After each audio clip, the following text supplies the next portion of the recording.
iba. Ang mga ito ay nakapagpapalala lamang sa krisis pang-ekonomiya at nagpapabigat sa mabigat.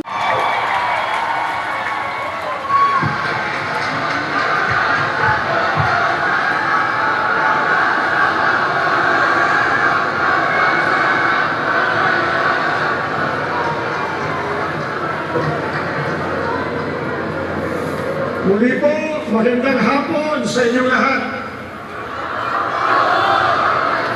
Tulad po ng alam natin, ang layunin ng pambansang rally na ito ay para sa kapayapaan.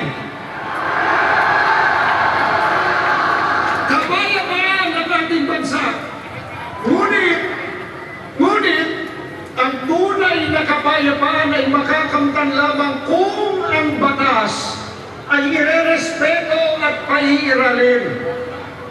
Hindi po tayo laban sa anumang proseso ng paglilitis, anuman ito.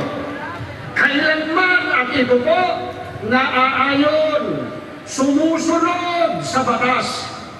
Kaya, upang magbigay linaw ukol sa diwa at kahalagahan ng pagpapairal at pagsunod sa rule of law, na sa pungsandigan ng kapayapaan tungo sa ikalulutas ng maraming problemang kinakaharap ng ating bansa, atin pong pakinggan ang isa po nating kapatid na abogado.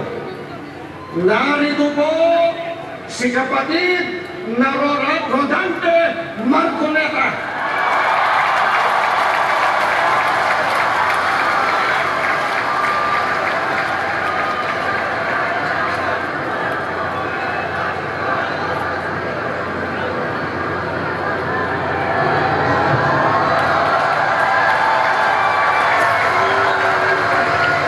Okay pa po ba kayong lahat?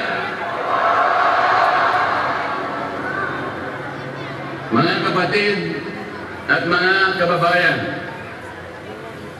malinaw po nating narinig sa pambungad na pananalita